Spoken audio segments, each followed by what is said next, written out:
Welcome in my channel पर्दे के पीछे द पावर ऑफ वुमेन। जैसा कि हमने कहा है कि प्रतिभाओं की कमी नहीं है, बस कमी है उनको सामने आने की। आज इसी क्रम में हम आपके सामने गोरखपुर की मशहूर शायरा नुसरत अतीक जी का इंटरव्यू लेने के लिए आए हैं, जो अपनी कामयाबी की दास्तान आपको बताएंगी। महज 4-5 साल 2018 से इन्होंने मुशायरे के मंच को संभाला और 18 के बाद से लगातार बुलंदी पर बुलंदी पाती चली गई और अभी रिसेंटली ये कतर के मुशायरे में शिरकत करके लौटी हैं। तो वेलकम इन माय चैनल, आपका बहुत बहुत स्वागत है हमारे चैनल में। और सबसे पहले तो आपको बहुत ढेर सारी शुभकामनाएं कि आपको इतना बड़ा अपॉर्चुनिटी मिली। इंडिया की तरफ से आप गई, एक वन एंड ओनली लेडी वहाँ गई आप कतर में। कैसा लगा आपको वहाँ जा करके, ये तो हम आगे आपसे पूछेंगे, लेकिन सबसे पहले आप अपने बारे में कुछ बताएं, अपनी जर्नी के बारे में थोड़ा सा कुछ इंट्रोडक्शन दें। बहुत बहुत शुक्रिया फरा जी। और सबसे पहले तो मैं आपका बहुत बहुत शुक्रिया अदा करती हूँ कि आपने मुझे अपने चैनल पे लाइव बुलाया, जिसके लिए मैं तहे दिल से आपका शुक्रिया अदा करती हूँ। और मेरी बहुत सारे विशेष और दुआएं हैं कि आपका चैनल दिन दूनी रात चौगुनी तरक्की करे। मेरा नाम नुसरत अतीक है। वैसे तो मेरा नाम नुसरत जहाँ है, लेकिन शायरी की दुनिया में मैंने अपना टाइटल अतीक लगाया है। और मैं आपको ये भी बताती चलूँ कि अतीक मेरे वालिद मरहूम का नाम है। चूँकि मेरा उनसे बहुत दोस्ताना रिश्ता था, तो ये वजह भी कहीं ना कहीं रही मुझे अपने शेरी सफ़र में वालिद के नाम को अपने साथ जोड़ने की। बहुत से लोग मुझसे पूछते हैं, कईयों ने तो मुझे ये समझ के कि मेरे हस्बैंड का नाम अतीक है, अक्सर पूछ देते थे कि अतीक साहब के क्या हाल है। तो मुझे बताना पड़ता था कि नहीं, मेरे हस्बैंड का नाम अरशद अहमद है, मैंने अपने वालिद का नाम अपने साथ जोड़ा है। कहीं न कहीं मुझे ये भी लगता है कि जब लोग मुझे नुसरत अतीक कह के बुलाते हैं, तो मैं अपने वालिद को अपने आस-पास महसूस करती हूँ। अब मैं आपको बताती हूँ कि शायरी का जो मेरा सफ़र रहा है, मुझे लिखने का तो बचपन से ही शौक़ था। मैं 7th क्लास में थी, उसी वक़्त मैंने एक छोटी-सी नज़्म कही थी, क्योंकि मेरे बड़े वालिद एम कोठियाबी राही साहब अपने ज़माने के, मैं समझती हूँ कि 70-75 की सदी के बहुत मशहूर शायर, सहाफ़ी, अफ़साना निगार सभी कुछ थे। तनक़ीद निगार, वो तरक्की पसंद तहरीक से जुड़े हुए भी थे। लेकिन उनकी उस ज़माने की सोच को मैं बताती हूँ कि कहीं न कहीं उनका मानना ये था कि औरतों को अपने जज़्बात का इज़हार यूँ सरेआम नहीं करना चाहिए, चाहे वो शायरी के ज़रिए हो या अफ़साने और मतलब इस तरह के लिख कर के राइटिंग में औरतों को अपने जज़्बात का इज़हार नहीं करना चाहिए। ये वो समझाते थे। लेकिन मैं अपनी 1-2 छोटी-सी नज़्म उनके पास लेके गई, तो मुझे ये लग रहा था कि उनको यकीन ही नहीं हो रहा था कि ये मैंने कहा। उन्होंने मुझे थोड़ा डराया भी कि अगर ये कहीं छप गई किसी और की हुई, तो लोग केस भी कर देते हैं। मैं बहुत छोटी थी, 7th-8th में पढ़ती थी। वो डर कहीं न कहीं मेरे मन में था, इसलिए मैं लिखती ज़रूर थी, लेकिन वो सारी चीज़ें मेरी डायरी में बंद रहती थी। मुझे इतना शऊर भी नहीं था, तो जो भी ज़हन में आता था, मैं उसको लिख लेती थी, वो बंद रहती थी। थोड़ा और बड़ी हुई, high school first year inter तक गई, तो मेरे घर में बहुत सारे अदबी रसाले आते थे। मेरी वालिदा भी बहुत शौकीन थी पढ़ने की। तो मैंने डरते-डरते कुछ अपना 1-2 मतलब शेर और कुछ इस तरह के इंतखाब वाले शेर उसमें भेजना शुरू किए, तो छपने लगे। तब मैं अपने बड़े अब्बा के पास लेके गई, उनको दिखाया कि देखिए इस तरह से मैं भेजती हूँ, छप भी जाता है।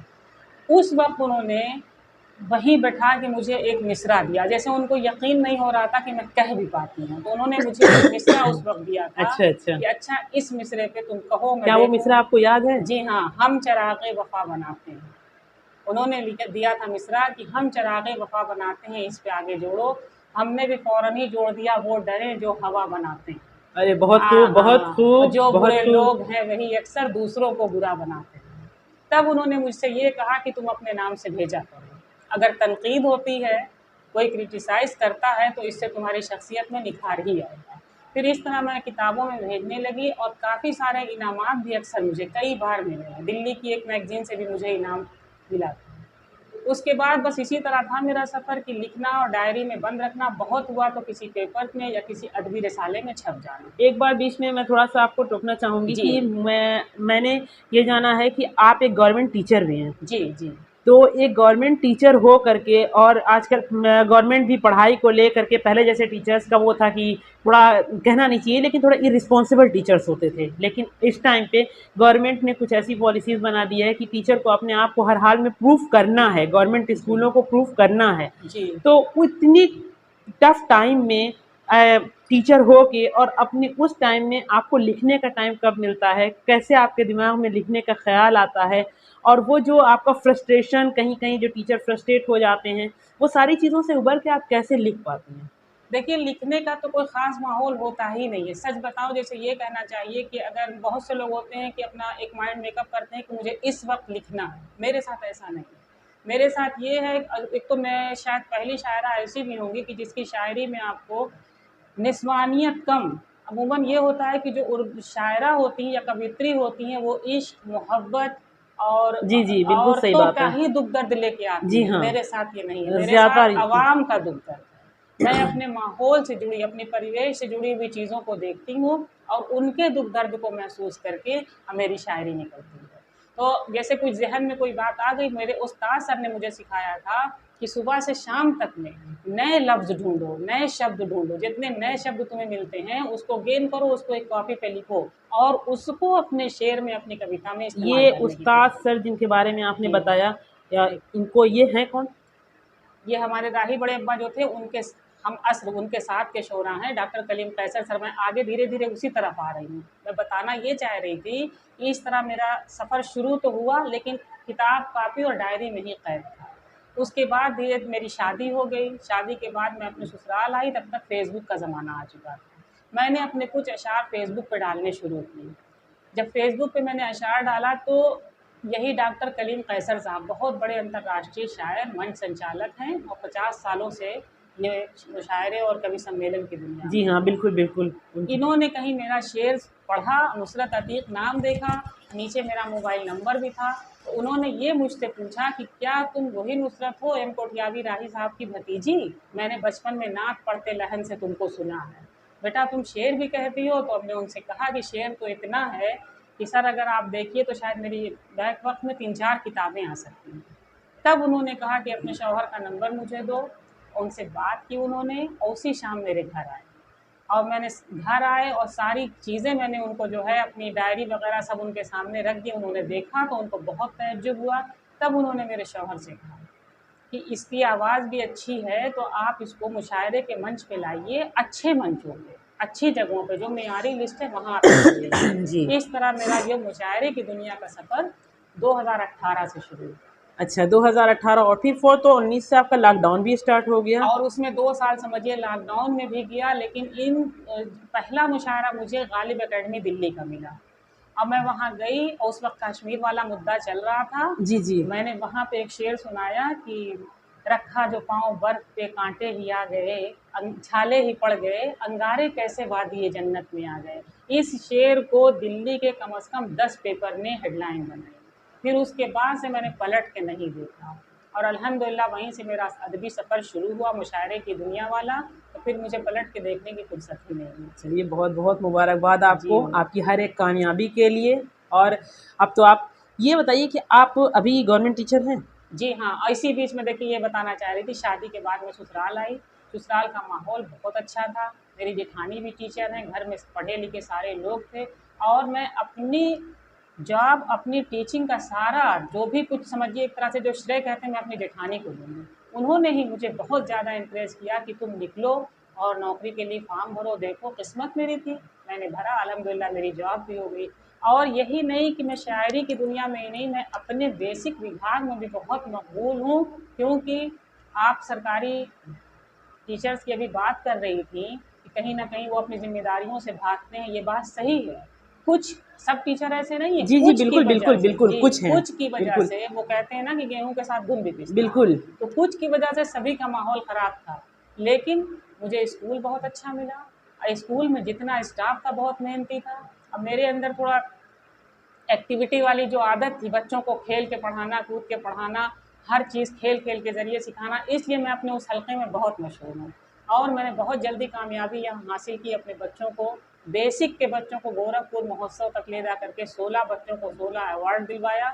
इसलिए मुझे गोरखपुर में राधा राम मोहन दास जी के हाथों से बेस्ट टीचर का अवार्ड दिया। इसके लिए भी आपको बहुत बहुत मुबारकबाद।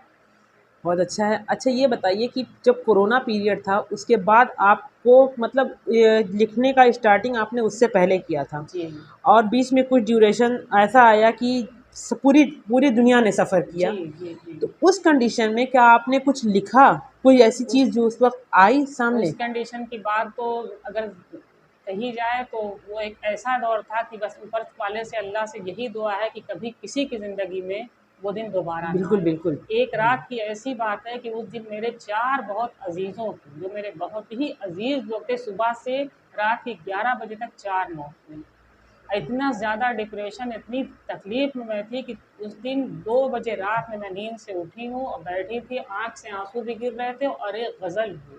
कोविड, उस गज़ल को कोविड गज़ल के नाम से ही लोग जानते हैं और वो इतनी मशहूर गज़ल हुई कि उसी गज़ल पे मुझे केरल के राज्यपाल साहब से कानपुर में अवार्ड मिला। मैं उस गज़ल के 2-3 शेर आपको सुनाती हूँ। बिल्कुल। उसका नाम ही कोविड गज़ल है। दिल खोल कर हँसे ना तो आंसू बहाएं लोग। देखिए इस गज़ल का आप जो शेर सुनेंगी तो उस वक्त के जुड़े हुए हर दुख और दर्द को आप महसूस करेंगे। हर शेर में कुछ ना कुछ है। जी। दिल खोल कर हंसे ना तो आंसू बहाएं लोग, चीखों को फिर बताओ कि कैसे दबाएं। रह अब वो तो देख के माहौल लग रहा था ना बहुत कि अब खूब। ये सही ही नहीं होगा कभी। रहना बिल्कुल। पड़ेगा ऐसे ही ता जिंदगी हमें, जो दिन गुजर गए हैं उन्हें भूल जाएंगे। और एक वक्त हम लोगों ने वो देखा था कि जब हमारे मुसलमान भाइयों को न कफन और लाश कब्र नहीं नसीब बिल्कुल थी, बिल्कुल। और हमारे हिंदू भाइयों को लकड़ी कम पड़ गई थी, उनको भी चिता अग्नि नहीं नसीब थी। बिल्कुल उस पे बिल्कुल आप सही शेर बोले। देखिए।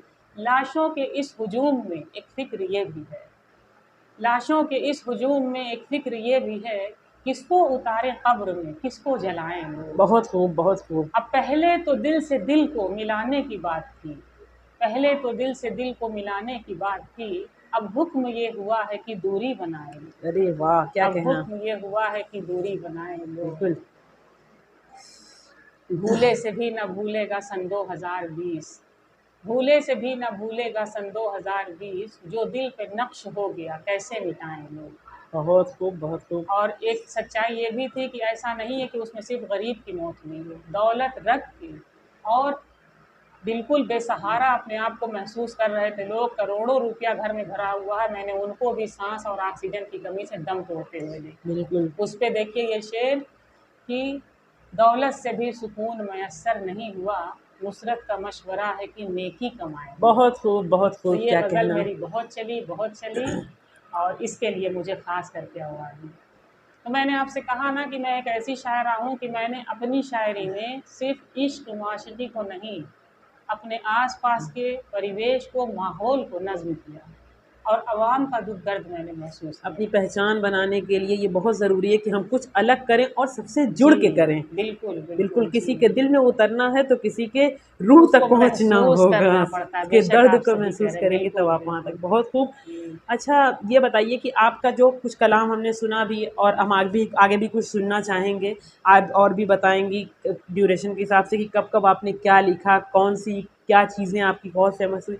कुछ ऐसी चीज़ें जिस पे आपको कोई मतलब कुछ ऐसी गज़ल, कोई ऐसी चीज़ जिस पे आपको कोई बहुत बड़ा कोई अवार्ड मिला हो, उसके जी। बारे में आपको जी तो बताएँ? मेरी जो गज़ल थी सबसे पहली गज़ल, मुशायरे की दुनिया में जो मैंने गज़ल पढ़ी, मुझे मुशायरे के मंच पे जब मैं गई तब मुझे ये महसूस हुआ कि किताब में छपने का कलाम दूसरा होता है और स्टेज पे पढ़ने का कलाम दूसरा होता है। अच्छा। हर कलाम आप स्टेज पे पढ़ भी नहीं जी, सकते। जी, बिल्कुल। तो मेरे गोरखपुर में एक मुशायरा था वज़ीर बीड़ी वालों का। मुझसे ये कहा गया कि गोरखपुर का प्रतिनिधित्व आपको करना है तो बहुत बड़ी ज़िम्मेदारी आपके ऊपर। उस दिन मैं दिल्ली में जब मुशायरे में गई थी तो मेरे कुछ अज़ीज़ रिश्तेदार दिल्ली में भी होते हैं। तो जब मेरे दिल्ली के पेपर में तस्वीरें छपी तो वहाँ से मुझे बहुत ज़्यादा मेरे ऊपर तनकीद आई कि अब ये मुशायरा पढ़ेंगी, अब ये मंचों पे खड़ी होंगी। तो उस दिन थोड़ा-सा मुझे तकलीफ़ थी। उसी दिन मेरी गज़ल हुई थी कि हम तुम्हें बद्दुआ नहीं देंगे, इतनी लंबी सज़ा नहीं देंगे, अब गम को महसूस कीजिए साहब, गम तो ऐसे मज़ा नहीं देंगे। बहुत खूब। फिर एक शेर उसमें था, अपनी बदसूरती करो महसूस। कुछ लोग होते हैं ना जो पीठ पीछे कुछ और होते हैं, सामने से कुछ और। बिल्कुल, ये बिल्कुल। शेर उन्हीं के लिए था, अपनी बदसूरती करो महसूस, हम तुम्हें आईना नहीं देंगे। बहुत ये गज़ल मेरी सिग्नेचर गज़ल हो गई। फिर उसके बाद ये समझ लीजिए कि मैं जहाँ भी गई, मुझसे ये गज़ल पढ़ने की हमेशा फरमाइश उर्दू अकादमी ने भी आपको अवार्ड दिया। जी। और अल्हम्दुलिल्लाह मेरी इतनी इस 4 साल की 18 से लेके 23 तक में मेरे 4 मजमूए आ गए, और 4 मजमूओं में समझते हैं